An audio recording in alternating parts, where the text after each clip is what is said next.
Hi there and welcome back to another one of Sample Market's producer tips and tricks videos, this series where we endeavour to provide you with sound design and production techniques aimed at turbocharging your creative flow and elevating your mastery of the software and plugins at your disposal. Today we'll be checking out some approaches for producing US house style drums, covering sound design, programming, production, drum bus processing and some parallel compression. We'll begin creating a classic 909 pattern and then look at how we can further customize the loop to put our own spin on things. So let's jump in and check out the drum track we'll be making in this video. So let's have a listen to what we're going to be making in this video.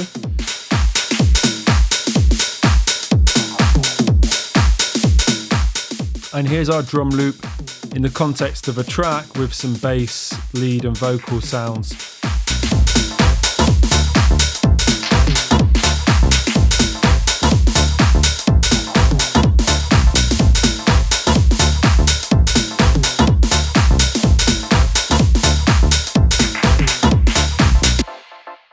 So given the Roland TR-909 featured heavily in early house productions, this will be a great starting point for our drum loop. So if we head to drums in our browser and type 909 in the search bar, we can find our 909 core kit, which will load the drum rack containing all the classic 909 drum sounds, which includes individual macro controls for pitch, attack, envelope and level, as well as some macro controls which will affect the whole group of sounds such as EQ, drive and compression. Creating a MIDI clip, we can begin with some basic drum programming, placing a kick on every downbeat and a snare clap combo on the upbeat.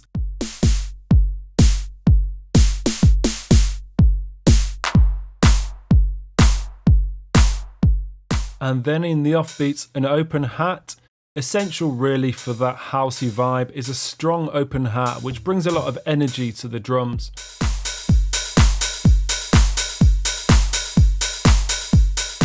We can now add in some extra snares and claps.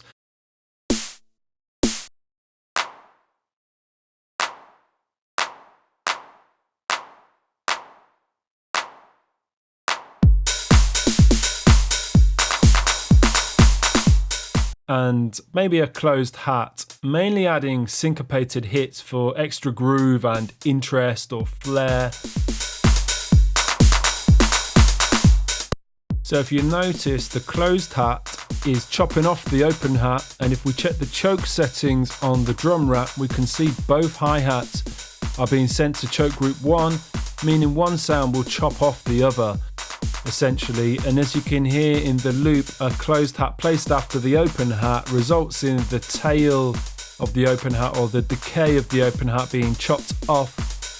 So drum choking was a feature of classic drum machines and why this will have been included in the auto load of the 909 kit in Ableton, and to be honest, an effective way to program especially hi-hats to control the decay of the open hat or indeed cymbals or rides when these sounds are followed by a closed hat. So we can finish off this beat now with a couple of percussion hits using a combo of mid and high toms for some extra groove elements.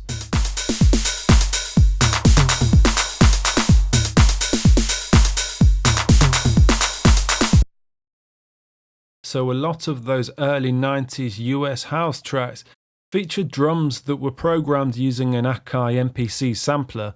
The MPC featured swing settings that subsequently became a common feature of many house music productions. Essentially, the idea was to mimic the timing of a real drummer, so by manually offsetting the timing of syncopated hits in your loop, you can bring a human-like feel to your drum grooves. So Ableton features a number of different MPC swing settings which will allow us to create this effect for a more authentic 90s style US house vibe. So if we click on grooves and type MPC in the search bar, it'll bring up a list of MPC grooves which you can preview. As you can hear, some will apply changes to the velocities as well as the timing. I'm going to add the ones titled 16ths to the groove pool, and we can try them out in the context of our loop to see which one will work best.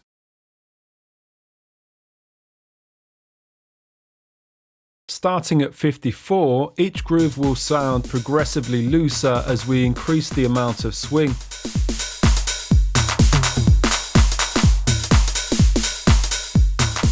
And so to see visually how much swing is being applied, you can select commit swing to groove, and you'll see all the syncopated hits or all the syncopated notes have been nudged along slightly. So I'm going to stick with 64, a nice compromise, adding some looseness without things sounding too messy. But make sure you experiment with different swing settings. In some minimal tech and garage genres, producers often employ very extreme swing settings, which sounds incredible with the right sounds. So we can now use some of the macros to add a little bit of attitude to the drums, bringing up the drive and pushing up the drive tone, which will affect the frequency of the drive effect. We could also add a touch of glue compression, though we'll come back to some drum group compression in more detail later on. And maybe we could push up the vintage control too, which seems to apply a subtle low pass filter, rolling off some of the high frequencies. So with our drums in their current estate, they sound perfectly fine, a classic US house style 909 beat with an MPC swing. However, to dive in a bit deeper into some production techniques and to try to give things a little bit more of a modern vibe, I'm going to customize things a little and start swapping out some of the drum hits and start producing things up a little bit.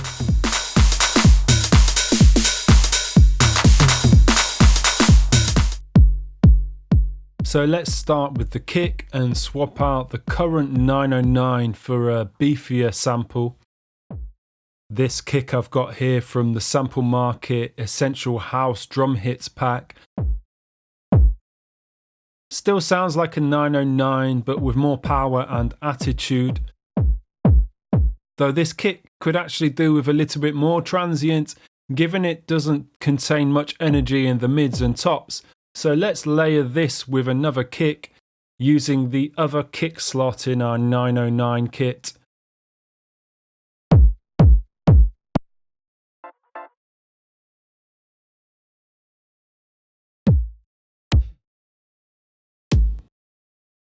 This kick from the same pack has quite a nice transient, so we can add that in and add an EQ rolling away any frequencies below 250 Hz so it doesn't interfere with the low frequency of our main kick.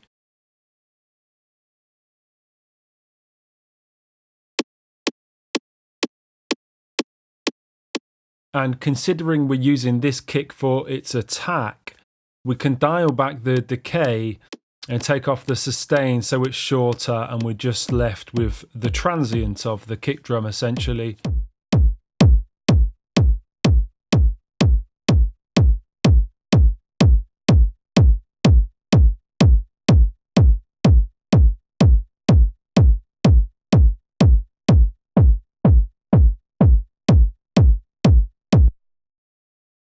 So I'm going to keep the original 909 snare, though maybe add some EQ to take out some of the lower frequencies, and I'll also reduce some of the top end a little bit.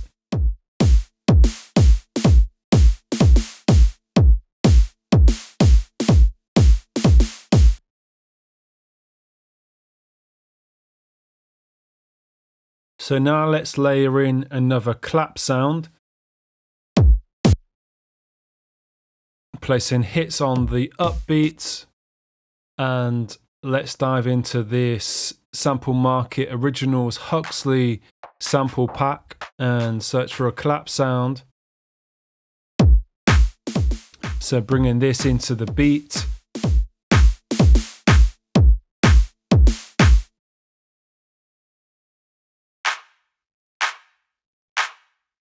So I've added a bit of EQ to this clap and a touch of reverb for some ambience, and over on the MIDI clip, we can actually bring the timing of these claps forward a few milliseconds just before the snare and the kick hit, which gives things a slightly lazy feel. This is known as track delay, and it's a great technique to use with clap sounds when they're sounding at the same time as a kick, just to give it that slightly kind of loose, lazy sort of feel.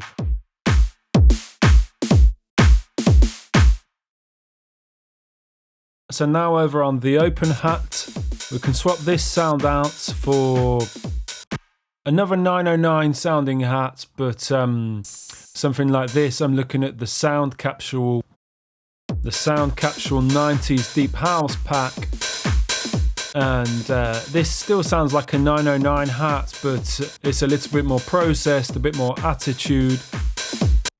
I'm also going to control the envelope a little so it's not so trashy, taking off the sustain and bringing down the decay to around 1.08.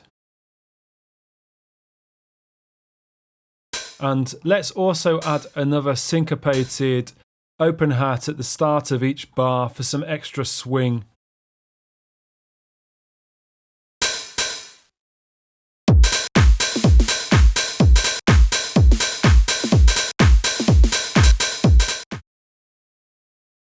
Now over on the choke group settings we looked at briefly before, I'm going to take the open hat out of choke group 1 and assign it to choke group 2, and also assign the main kick to the same choke group.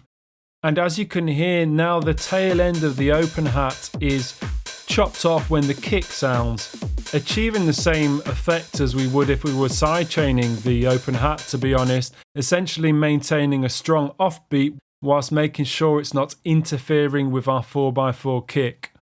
Now on our closed hat, we can pan this to the right slightly to add some stereo information to the drums, as at the moment everything is right down the middle.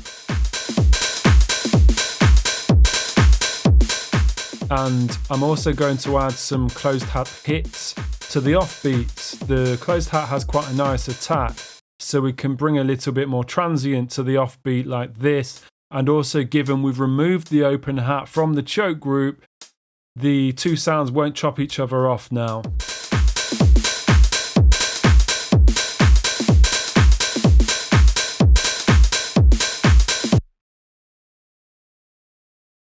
So now for this clap that we programmed initially, I'm going to swap this sample out for another clap.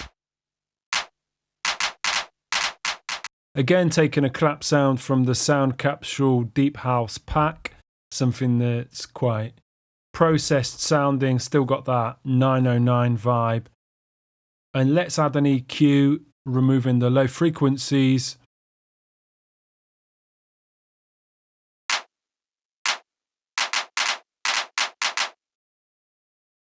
And we'll dip some of the mids and tops.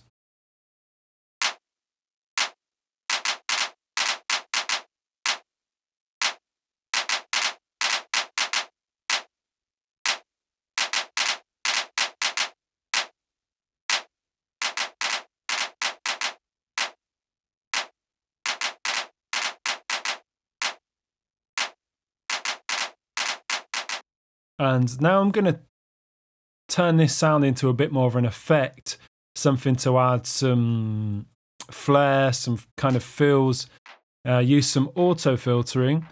So turn on the filter, I'll set the frequency to around 1K and push up the resonance, and then add an LFO to the filter frequency so the sound sweeps in and out.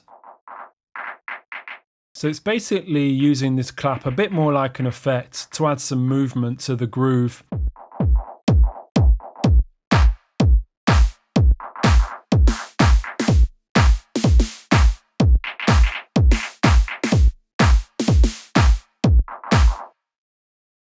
I'll sidechain this now so it doesn't interfere with the kick.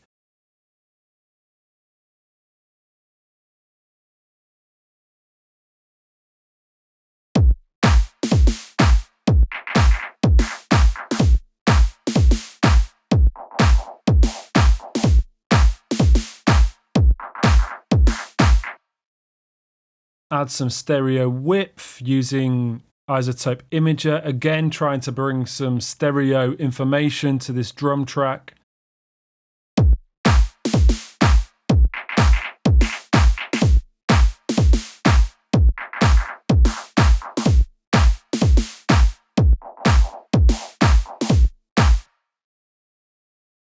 And finally, a touch of reverb for some ambience. And in fact, we can just copy and paste the reverb that we applied to our other clap previously.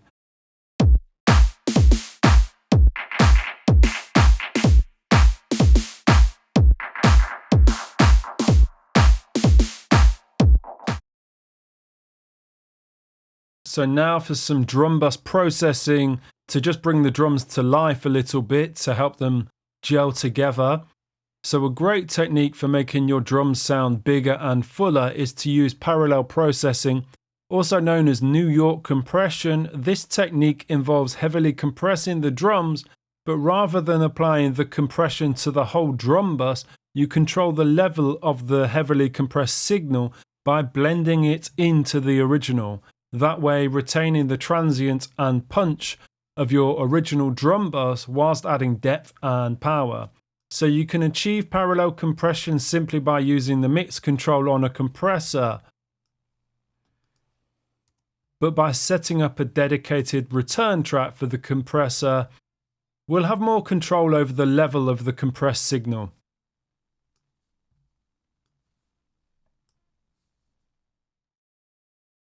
So initially I tried using Ableton's native compressor for this. Here's the results.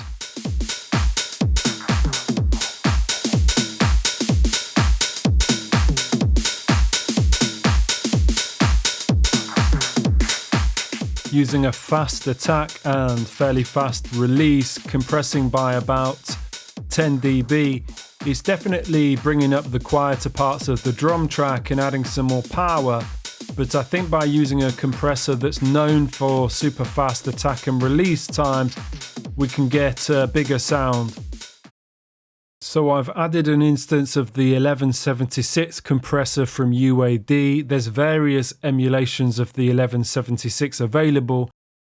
FET compressors such as this one are known for their very fast attack and release times, which make them excellent choices for parallel compression. So again, fast attack and release, completely squashing the signal. Of course, it doesn't sound great on its own,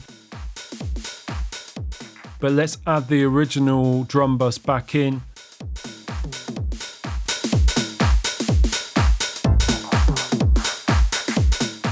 And paying attention to the master level, you can see we're not increasing overall gain. However, as you can hear, we're bringing a lot of cohesion and power to the drums. They sound much bigger, essentially.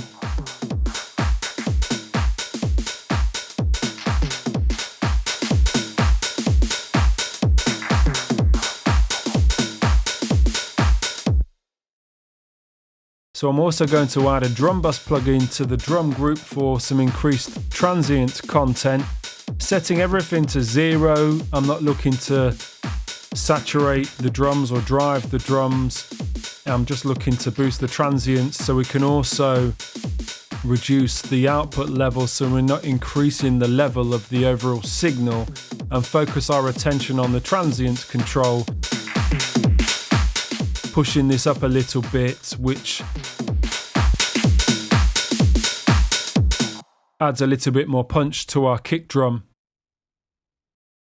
Finally, some air EQ. Again, you could use the Ableton native EQ here, boosting the very high frequencies.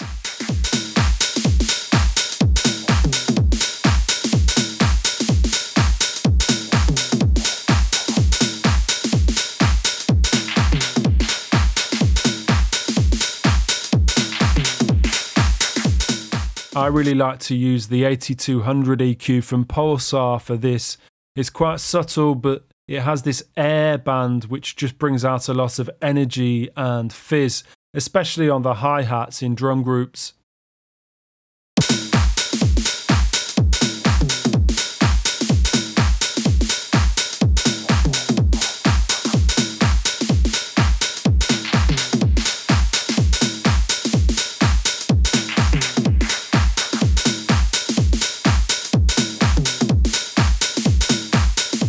So that brings us to the end of this tips and tricks video. I hope you've enjoyed it. I hope it's provided you with some nice ideas and inspiration for producing your own US house style drums.